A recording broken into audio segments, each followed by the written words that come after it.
ایک تعداد مسلمانوں کی کہ جمعے کو بھی غفلت میں گزار دیتے ہیں۔ جمعے کے دن کون کون سے کام با اہتمام کریں؟ جمعے والے دن غسل کرنا چاہیے۔ حدیث پاک میں جو جمعے کو نہاتا ہے اس کے گناہ اور خطائیں مٹا دی جاتی ہیں، اور اس کی خطائیں اس کے بالوں کے جڑوں میں سے کھینچ لی جاتی ہیں۔ سبحان اللہ۔ زینت اختیار کرنی چاہیے، صاف ستھرا لباس جمعے کے دن پہنے، مسواک استعمال کریں، خوشبو لگائیں، ناخن تراشیں۔ پیارے آقا صلی اللہ علیہ وسلم نے فرمایا جو شخص جمعہ کے دن فرائیڈے کو نہائے، اچھا لباس پہنے، تیل لگائے، گھر میں جو ہو خوشبو وہ ملے، اس کے لیے ان گناہوں کی جو اس جمعے سے دوسرے جمعے کے درمیان ہیں مغفرت ہو جائے گی۔ اور ایک روایت میں ہے جو جمعے کے دن اپنے ناخن کاٹتا ہے، اللہ پاک اس سے بیماری نکال کر اس میں شفا داخل کر دیتا ہے۔ جمعے کے روز خصوصیت کے ساتھ امامہ شریف باندھنا چاہیے۔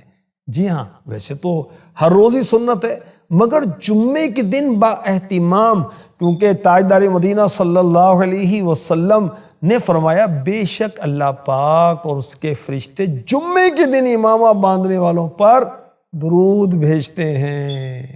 جمعے کے دن درود پاک کثرت سے پڑھنا چاہیے، کیونکہ جمعے کے دن اس کا اجر و ثواب بھی بڑھ جاتا ہے۔ میرے نبی، پیارے نبی، آخری نبی مکی مدنی صلی اللہ علیہ وسلم نے فرمایا جمعے کے دن مجھ پر درود پاک کی کثرت کرو، کیونکہ جمعے کے دن میری امت کا درود مجھ پر پیش کیا جاتا ہے۔ جس شخص نے مجھ پر کثرت سے درود پڑھا وہ قیامت کے دن سب سے زیادہ میرے قریب ہوگا۔ سبحان اللہ۔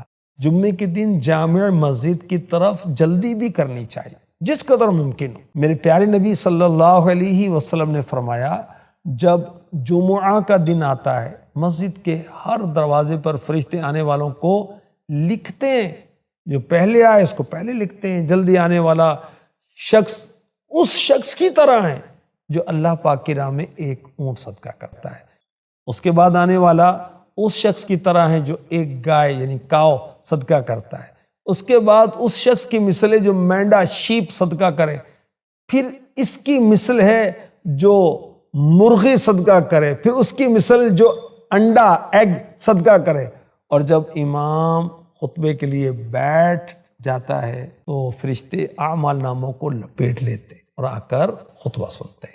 جمعے کے دن جامع مسجد میں ٹھہرنا بھی چاہیے۔ امام غزالی رحمۃ اللہ تعالی علیہ فرماتے ہیں نماز جمعہ کے بعد عصر کی نماز پڑھنے تک مسجد ہی میں رہے، اور اگر نماز مغرب تک ٹھہرے تو افضل ہے۔ اور فرماتے ہیں، نقل کرتے ہیں، جس نے جامع مسجد میں جمعہ ادا کرنے کے بعد وہیں رک کر نماز عصر پڑھی اس کے لیے حج کا ثواب، اور جس نے وہیں رک کر مغرب کی نماز بھی پڑھی اس کے لیے حج اور عمرے کا ثواب ہے۔ قبروں پر جمعے کے روز حاضری بھی دینی چاہیے، کیونکہ جمعے کے دن روحیں جمع ہوتی ہیں، زیارت قبور کرنا اس کو کہتے ہیں، اور جمعے کے دن جہنم کو نہیں بھڑکایا جاتا، اور جمعے کے دن زیارت قبور یعنی قبرستان حاضری کا افضل وقت کون سا ہے؟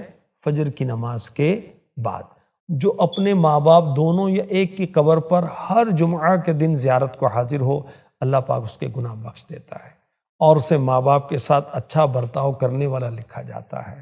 فرمایا پیر اور جمعرات کو اللہ پاک کے حضور اعمال پیش ہوتے ہیں، اور انبیاء علیہ الصلاۃ والسلام اور ماں باپ کے سامنے ہر جمعہ کو وہ نیکیوں پر خوش ہوتے ہیں، ان کے چہروں کی صفائی اور چمک دمک بڑھ جاتی، لہٰذا اللہ سے ڈرو اور اپنے وفات پانے والوں کو اپنے گناہوں سے دکھ نہ پہنچاؤ۔ تیسری روایت، جو ہر جمعہ والدین دونوں یا ایک کی زیارت قبر کر کے وہاں سورہ یاسین پڑھے تو اس سورت کے جتنے حرف ہیں ان سب کی گنتی کے برابر اللہ پاک اس کے لیے مغفرت فرمائے۔ تو جمعے کو فوت شدہ والدین ایوری فرائیڈے والد یا والدہ یا دونوں اگر انتقال کر چکے ان کی قبر پر حاضر ہوں، سورہ یاسین پڑھیں۔ سورہ یاسین میں 5 رکوع ہیں، 83 آیتیں ہیں، 729 کلمات ہیں، 3000 حروف ہیں۔ انشاءاللہ الکریم 3000 مغفرتوں کا ثواب پائے گا۔ جمعے کے دن سورہ کہف کی تلاوت کرنی چاہیے۔ میرے آقا مکی مدنی مصطفیٰ صلی اللہ علیہ وسلم نے فرمایا جو شخص جمعے کے دن سورہ کہف پڑھے گا اس کے قدم سے آسمان تک نور بلند ہوگا جو قیامت کو اس کے لیے روشن ہوگا، اور 2 جمعوں کے درمیان جو گناہ ہوئے ہیں بخش دیے جائیں گے۔ ایک روایت میں جو شخص بروز جمعہ سورہ کہف پڑھے اس کے لیے دونوں جمعوں کے درمیان نور روشن ہوگا۔ 5 خصوصی اعمال کرنے کا محبوب رب ذوالجلال صلی اللہ علیہ وسلم نے فرمایا۔